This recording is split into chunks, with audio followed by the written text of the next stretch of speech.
आजकल जो ट्रेंड चला हुआ है ना वो है वेब सीरीज का ट्रेंड। फीचर फिल्म तो चल ही रही है लेकिन फीचर फिल्म के साथ साथ वेब सीरीज भी आजकल एकदम बिल्कुल धड़ल्ले से चल रही है। तो अगर आप चाहते हैं कि आप वेब सीरीज लिखे तो आज की वीडियो में मैं आप लोग को बताऊंगा कि आप एक अच्छी वेब सीरीज कैसे लिख सकते हैं।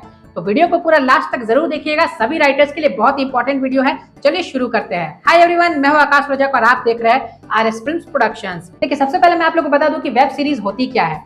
वेब सीरीज का मतलब होता है ना कि अगर आप किसी स्क्रिप्ट को सीरीज के रूप में लिखते हैं, यानी आप उसे एपिसोड वाइज लिख रहे हैं, first episode, second episode, third episode, ऐसे आप लिख रहे हैं और वो आप टीवी चैनल पर रिलीज नहीं कर रहे हैं, आप उसे किसी ओटीटी प्लेटफॉर्म पर रिलीज कर रहे हैं या फिर आप उसे यूट्यूब पर रिलीज कर रहे हैं, तो वो हो जाती है वेब सीरीज। वेब सीरीज की सीजन्स भी हो सकती है, सीजन 1, 2, 3 हो सकती है। तो आजकल वेब सीरीज जो है ना वो काफी ट्रेंड में है और आप ओटीटी में आए दिन अच्छे अच्छे वेब सीरीज जो है वो देखते रहते होंगे। तो आपको एक अच्छी वेब सीरीज कैसे लिखनी है, तो आपको क्या करना चाहिए, अगर आप एक राइटर है ना तो सबसे पहली स्टेप आपको लेनी चाहिए अच्छी वेब सीरीज लिखने के लिए, वो है ब्रेनस्टॉर्मिंग।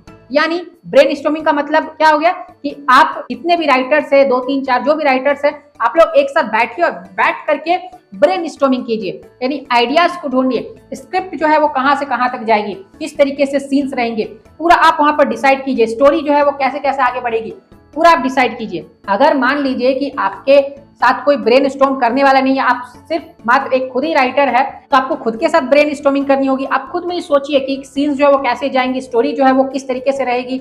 आपको पूरा एक एक पार्ट अच्छे से सोच लेना होगा, यानी ब्रेनस्टॉर्मिंग कर लेनी होगी खुद में ही। हालांकि उसे आप खुद में करेंगे तो उसे ब्रेनस्टॉर्मिंग नहीं कहा जाएगा, लेकिन हाँ, आप खुद से ही अच्छे से स्टोरी को सोच लीजिए कि कहां से कहां तक स्टोरी जो है वो जा रही है, और उसे नोट करना चाहे तो आप नोट भी कर सकते हैं। शॉर्ट शॉर्ट पॉइंट्स बनाकर आप उसे नोट कर लीजिए। दूसरी चीज आपको ये ध्यान में रखनी है ना कि आपकी स्टोरी जो है ना वो यूनिक होनी चाहिए, आपका कंटेंट यूनिक होना चाहिए, आपके कंटेंट का जो आइडिया है ना वो यूनिक होना चाहिए।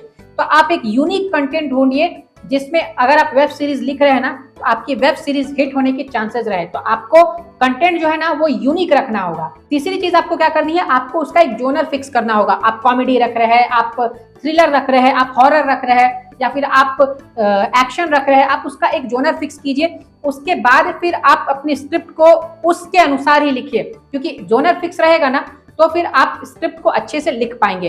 फोर्थ चीज जो आप यहाँ पर कर सकते हैं वो है कि आपको अपना टारगेट ऑडियंस चुनना होगा। आप टारगेटेड ऑडियंस को चुन लीजिए। आप बच्चे को टारगेट कर रहे हैं, आप वुमेन को टारगेट कर रहे हैं, या फिर आप जैसे जो यंग जनरेशन के लोग हैं आप उनको टारगेट कर रहे हैं। तो आप टारगेट ऑडियंस को पहले समझिए कि मेरी ये टारगेट ऑडियंस है, और उसके बाद उसके अनुसार आप स्क्रिप्ट को लिखिए। मान लीजिए कि आपकी टारगेट ऑडियंस जो है ना वो आज के यूथ लोग हैं और आप कुछ ऐसा दिखा रहे हैं जो बहुत पुराने जमाने के लोग देखना पसंद करेंगे, तो फिर वैसा कोई मतलब ही नहीं बनता है। और सपोज मान लीजिए कि आपकी जो टारगेट ऑडियंस है वो बुजुर्ग लोग हैं और आप आज के सोशल मीडिया का जमाना दिखा दे रहे हैं, लोग मोबाइल से ऐसे कर रहे हैं वैसे कर रहे हैं, तो उनको वो चीजें समझ में नहीं आएंगी। तो आप टारगेट ऑडियंस के अनुसार स्क्रिप्ट को लिखिए, ये बहुत ही इंपॉर्टेंट चीज है। फिफ्थ है कि आपको प्लेटफॉर्म भी ध्यान में रख करके लिखना है कि आप किस प्लेटफॉर्म पर उसे रिलीज करेंगे। आप यूट्यूब पर रिलीज कर रहे हैं या फिर आप किसी ओटीटी पर रिलीज कर रहे हैं, आप ये सोच कर ही लिखिए। यूट्यूब पर अगर आप कर रहे हैं और आपने उसमें कुछ बैड वर्ड्स यूज कर दिए, कुछ गलत दिखा दिया, आप समझ रहे हो ना, कुछ एडल्ट सीन्स वगैरह दिखा दिया, तो ऐसा नहीं चलेगा। क्योंकि अगर आप उसे YouTube पर रिलीज करना चाहते हैं तो आप उसमें ये नहीं दिखा सकते कि एक्टर्स जो है वो बैड वर्ड्स यूज कर रहे हैं या फिर कुछ एडल्ट सीन्स वगैरह है उसमें, वो सब आप नहीं दिखा सकते हैं। वहीं आप किसी OTT पर अगर कर रहे हैं तो फिर उसमें चलता है, उसमें उतना फर्क नहीं पड़ता है। तो आपको ये भी डिसाइड कर लेना होगा कि आप कहाँ के लिए लिख रहे हैं, आप उसे कहाँ पर रिलीज करेंगे। और ऐसे ज्यादातर केसेस में राइटर के हाथ में ये नहीं होता है रिलीज करवाना, वो तो जो फिल्म बनाएंगे, सॉरी जो वेब सीरीज बनाएंगे उसके हाथ में होता है। लेकिन फिर भी आप एक दिमाग में अपना रखिए कि आप यूट्यूब के लिए कर रहे हैं या फिर OTT के लिए कर रहे हैं। देखिए, मैं तो एज अ राइटर आप लोग को यही सजेशन दूंगा कि सोसाइटी को सुधारने का काम कीजिए, बिगाड़ने का काम नहीं कीजिए, तो ज्यादा बेटर है। क्योंकि अगर आप यूट्यूब के लिए लिखेंगे ना तो आप बहुत सारी चीजों को ध्यान में रख करके लिखेंगे और वो चीजें दूसरे OTT प्लेटफॉर्म्स पे भी चल जाएंगी। लेकिन अगर आपने कुछ ऐसा लिख दिया है जो सिर्फ दूसरे OTT प्लेटफॉर्म्स पर रिलीज कर सकते हैं आप, लेकिन यूट्यूब पर नहीं कर सकते, तो बाद में अगर वो प्लेटफॉर्म आपको नहीं मिली तो फिर यूट्यूब जो है उस पर भी आप रिलीज नहीं कर पाएंगे। इससे अच्छा है कि सेफ रह करके चलिए, इससे आपका भी फायदा हो जाएगा और समाज को भी फायदा हो जाएगा।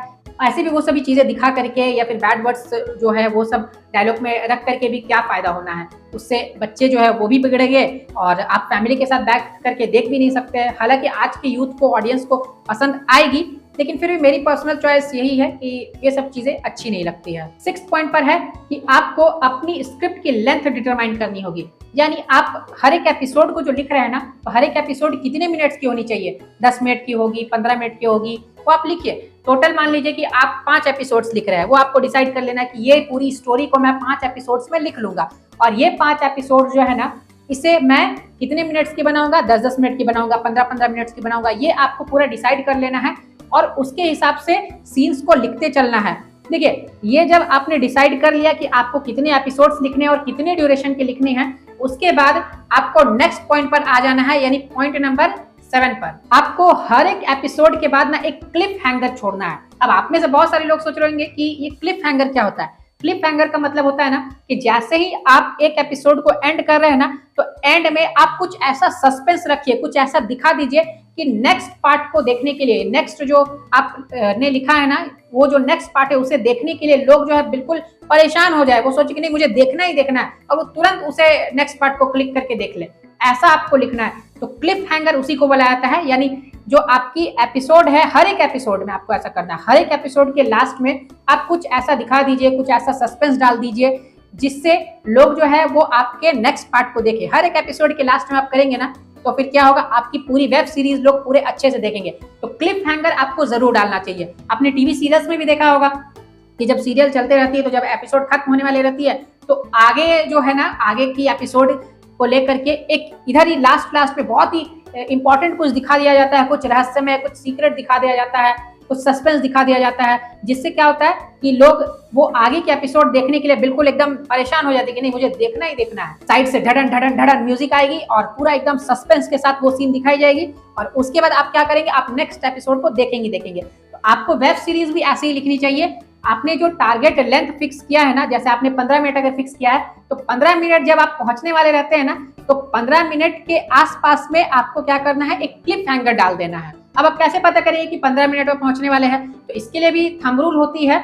मैंने इसके बारे में पहले भी वीडियो बनाया है। थंब रूल का मतलब होता है कि अगर आप स्क्रिप्ट लिख रहे हैं ना, तो आपके फिल्म की स्क्रिप्ट का एक पेज वो आपके फिल्म के वीडियो का 1 मिनट लगभग में कवर करता है। तो इस हिसाब से अगर देखी जाए तो 15 मिनट के आप एपिसोड लिख रहे हैं, तो लगभग 15 पेजेस आपको लिखने हैं हर एक एपिसोड के लिए। तो ये आप कर सकते हैं, और हर एक 15 पेज के अंदर में आप एक ट्विस्ट डाल दीजिए, तो बस हो गया आपका काम सक्सेसफुल।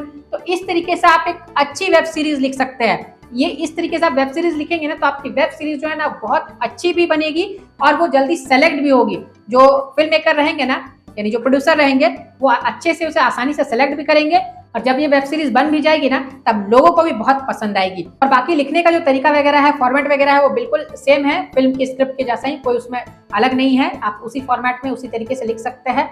और इसी बात पर करते जाइए। वीडियो को लाइक, चैनल पर नए हैं तो सब्सक्राइब करके रखिए। फिर मिलेंगे एक नए वीडियो में। Love you and bye bye.